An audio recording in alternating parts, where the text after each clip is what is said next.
নমস্কাৰ বন্ধুসকল, আত্মসন্তুষ্টিৰ দশম খণ্ডলৈ আপোনাক স্বাগতম জনাইছোঁ। আজিৰ আমাৰ বিষয়বস্তু হ'ল মানসিক স্বাস্থ্যৰ বাবে বা আত্মসন্তুষ্টিৰ বাবে নিউট্ৰিশ্যন আৰু এক্সাৰচাইজ, মানে ব্যায়াম আৰু পুষ্টি। আপুনি ভাল অনুভৱ কৰিবলৈ, আত্মসন্তুষ্টি লভিবলৈ বা মানসিক সুস্বাস্থ্য লভিবলৈ পুষ্টি আৰু ব্যায়ামৰ প্ৰয়োজনীয়তাক না কৰিব নোৱাৰে। বিষয়টো সহজ। খাদ্য খোৱাৰ কথা কোনে নাজানে, এক্সাৰচাইজৰ কথা কোনে নাজানে, কিন্তু কৰা নহয়। মই আগতে কৈ আহিছোঁ, সহজ বস্তুবোৰ কৰা নাযায় বা দেৰিকৈ কৰা যায়। সেইকাৰণে কৈছোঁ, আকৌ আপোনাক সকীয়াই দিবলৈ কৈছোঁ, বেলেঞ্চ ডায়েট, সমতুল আহাৰ, পৌষ্টিক আহাৰ আৰু দৈনিক ব্যায়ামে মানসিক সুস্বাস্থ্য লভাত সহায়ক হ'ব পাৰে। পুষ্টি যোগান ধৰি আপোনাৰ ব্ৰেইনটো সুস্থ কৰি ৰাখিব পাৰে আৰু ব্যায়ামৰ জৰিয়তেও সুস্থ কৰি ৰাখিব পাৰে। পুষ্টি আৰু ব্যায়ামে কিদৰে মানসিক স্বাস্থ্যৰ উন্নতিত সহায়ক হ'ব পাৰে তাকে আলোচনা কৰিম আজি। মানুহৰ শাৰীৰিক ব্যায়াম অবিহনে শৰীৰত ব্লাড ফ্ল' মানে তেজৰ চলাচল কমি যায়। তেজৰ চলাচল কমি গ'লে ব্ৰেইনত যেতিয়া তেজৰ চলাচল কমি যায়, অক্সিজেন, চুগাৰ আৰু এচেঞ্চিয়েল বস্তুবিলাকৰ ছাপ্লাই কমি যায়, তাত যোগান ধৰা নহয়। আৰু যোগান ধৰা নহ'লে বিভিন্ন ধৰণে মগজুটো দুৰ্বল হৈ পৰে, মগজুৰ নিউৰনছবিলাক, নাৰ্ভছবিলাক দুৰ্বল হৈ পৰে। তাৰোপৰি তাত যিবিলাক আমাৰ কেমিকেল ৰিয়েকশ্যনৰ ফলত টক্সিক মেটেৰিয়েল উৎপন্ন হয়, সেইবোৰক এক্সক্ৰিশ্যনৰ কাৰণে মানে বাহিৰলৈ ওলাই পঠাবৰ কাৰণে ব্লাডৰ মুভমেণ্টটো জৰুৰী। এই ব্লাডৰ যিমানেই আমি চাৰ্কুলেশ্যন বঢ়াম, সিমানেই আমাৰ মগজুটো সুস্থ থাকিব, মানে ৱেষ্ট প্ৰডাক্টখিনি লৈ আনিব, ভাল প্ৰয়োজনীয়খিনি তাক যোগান ধৰিব। সেইবাবে আমাৰ মানসিকভাৱে সুস্থ থাকিবলৈ ব্যায়ামৰ প্ৰয়োজন। বেলেঞ্চ ডায়েট কিয় প্ৰয়োজন? এতিয়া আপোনাৰ শৰীৰত যদি অমেগা ফেটি এচিডৰ কমি হয় বা খাদ্যত যদি অমেগা ফেটি এচিড নাথাকে, তেতিয়াহ'লে ব্ৰেইন চেলবোৰ নিশ্চয়কৈ দুৰ্বল হৈ যাব। ব্ৰেইন চেলবোৰ দুৰ্বল হৈ গ'লে আপোনাৰ স্মৃতিশক্তি লোপ পাব পাৰে বা আপোনাৰ বিহেভিয়াৰেল ডিছঅৰ্ডাৰ হ'ব পাৰে বা কেমিকেল মেছেঞ্জাৰবোৰৰ অসামঞ্জস্যতাৰ ফলত বিভিন্ন মানসিক ৰোগে দেখা দিব পাৰে। সেইবাবে আমাৰ বেলেঞ্চ ডায়েট অতিকে প্ৰয়োজন। বেলেঞ্চ ডায়েটৰ বাবে আপুনি কি কৰে? বেলেঞ্চ ডায়েটৰ বাবে আপুনি নিশ্চয়কৈ খাদ্য বস্তুবিলাক ধুনীয়াকৈ সংগ্ৰহ কৰে। অমুক খালে তমুক হ'ব, তমুক খালে তমুক হ'ব, আমি অনলাইনত কিবা কিবি আনি লওঁ। কিন্তু আপুনি এটা কথা লক্ষ্য কৰিব, এই যে জন্তুবিলাক আৰু মানুহৰ এটা পাৰ্থক্য আছে। পৃথিৱীৰ কোনো ধৰণৰ জন্তুৱে আঞ্জা বনাই নাখায়, খাদ্যবোৰ বইল কৰি বা ভাজি নাখায়।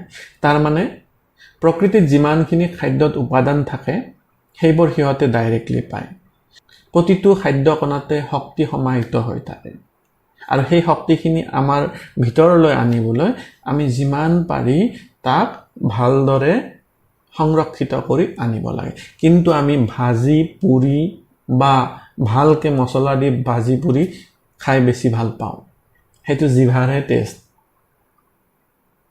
কিন্তু শৰীৰত যিবিলাক প্ৰয়োজনীয় উপাদান, সেইখিনি খাদ্যত বাচি থাকিল জানো, তাক আমি লক্ষ্য নকৰোঁ। বেলেঞ্চ ডায়েট খাইছোঁ, ঠিকে আছে, বস্তুবিলাকত কি কি পায় আজিকালি আমি জানো, কিন্তু তাক বনাইছোঁ কেনেকৈ সেইটোত আমি গুৰুত্ব নিদিওঁ।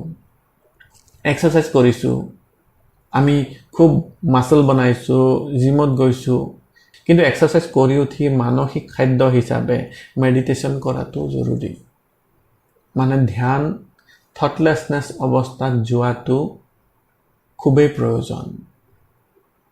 বহুকেইজন বিজ্ঞ লোকে কৈ গৈছে, আগতে কৈছে, এইবিলাক আপোনালোকে শুনিছে, আমাৰ মগজুটো কম্পিউটাৰৰ নিচিনা, তাৰ ভিতৰত থট প্ৰচেছবোৰ ছফ্টৱেৰৰ নিচিনা আৰু আমাৰ বাহিৰৰ পৰা এইটো হাৰ্ডৱেৰৰ নিচিনা। এতিয়া আমি শৰীৰৰ টুলবোৰ, মানে চকুও টুল, কাণো টুল, মুখখনো টুলবোৰ কিদৰে ইউজ কৰিম?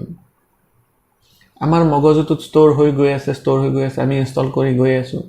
এনেকৈ ইনষ্টল কৰি যোৱাৰ ফলত ছফ্টৱেৰবিলাক খোল খাই থাকে, মানে ছফ্টৱেৰ মানে একোটা চিন্তা, একোটা বিষয়।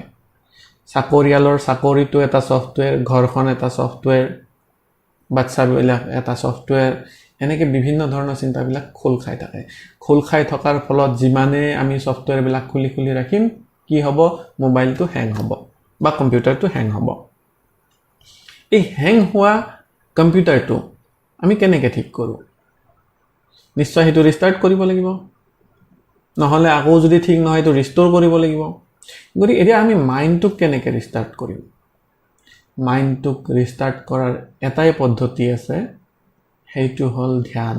মানে থটলেছনেছ অৱস্থাত যদি যাব পাৰোঁ, তাৰ পৰা যেতিয়া আমি সাৰ পাম, এৱেকনিং অৱস্থাত আহিম, নিশ্চয়কৈ আমাৰ মগজুটো ৰিষ্টাৰ্ট হ'ব। আকৌ খুলি লওক আপুনি এপবিলাক। এইদৰে সদায় এপবিলাক খোলক, সদায় বন্ধ কৰক। আপোনাৰ ছিষ্টেমটো কেতিয়াও শ্ল' নহয়, কেতিয়াও আপোনাৰ মানসিক অৱসাদে আগুৰি নধৰে। আৰু আমি যে এক্সাৰচাইজৰ কথা ক'লোঁ, এতিয়া আমাৰ কেমিকেল মেছেঞ্জাৰৰ চেঞ্জেছৰ ফলত বা মগজুৰ অতিৰিক্ত কৰ্মৰ ফলত কৰ্টিচল নামৰ কেমিকেল এটা সৃষ্টি হয়, সেইবোৰো আমি আউট কৰিব লাগিব। গতিকে এক্সাৰচাইজৰ ব্লাড ফ্ল'টো খুবেই প্ৰয়োজন। সহজ বুলি অৱহেলা নকৰিব। ব্যায়াম, ধ্যান আৰু খাদ্য, এই তিনিটাই আমাৰ আয়ুস দীঘল কৰিব পাৰে, আমাক ভাল অনুভৱ দিব পাৰে আৰু আত্মসন্তুষ্টি দিব পাৰে। ভাল অনুভৱেৰে আমি আত্মসন্তুষ্টি লভি এটা সুস্থ জীৱন যাপন কৰিব পাৰোঁ। কৈয়ে আহিছোঁ, 10টা খণ্ডত আমি ক'লোঁ আত্মসন্তুষ্টি কিদৰে লাভ কৰিব পাৰি। গতিকে বাকীকেইটা আপোনালোকে ফ'ল' কৰিছে, এইটোও ফ'ল' কৰিব। সকলোৱে সুস্থ থাকক, সকলোৱে লকডাউনত কৰ্মশীল হওক, সুস্থ থাকক, আত্মসন্তুষ্টি লওক। আজিলৈ এৰিছোঁ। নমস্কাৰ।